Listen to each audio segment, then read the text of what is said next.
So right now we are in a more difficult time to raise equity for multifamily deals. As Paul said on the last podcast, you're having to make 3 or 4 times as many calls to get half the equity.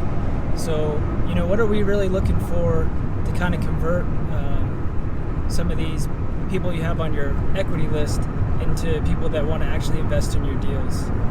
Yeah, I mean, we were just at a conference this weekend, and people were thinking, I'm going to raise $1 million for this deal, and they only raise about half or 60% of their committed amount. And I asked the general partner, why did those people invest in the deal? And it really came down to physical connection with that person. So they went out. It wasn't just a webinar email blast. It was a pick up the phone, hey, let's go have coffee, hey, let's go get lunch or dinner and go through this deal together. And even potentially before the deal, meeting up those people in person, people just got a better feel for the general partner and got a better feel for the deal. And so I think when this market's a little bit tougher to raise equity, you're going to have to go out and shake hands and kiss more babies than you normally had to probably 2 years ago.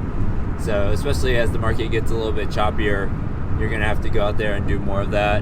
And so importance of networking? Yeah, networking in a general sense at a conference is good, but it's all in the follow-up, right? So it's not just about getting someone's business card, adding them to your list so you can say, I've got 1,000 people on my list. That's good, but how many of those people actually know you? What's the quality of your list, not just the quantity? Because I'd rather have 100 people on my list, all those people know me, all of them invest 100,000 versus having 10,000 and nobody invests, or 5 people invest because you just got a bunch of business cards at a conference. So I think it's really around the quality and going through your list. And if you don't know those people personally, if you don't know them, they're definitely not going to know you. And the only time that they see you or hear from you is when you're raising equity. It's going to be pretty difficult to get that equity raise done.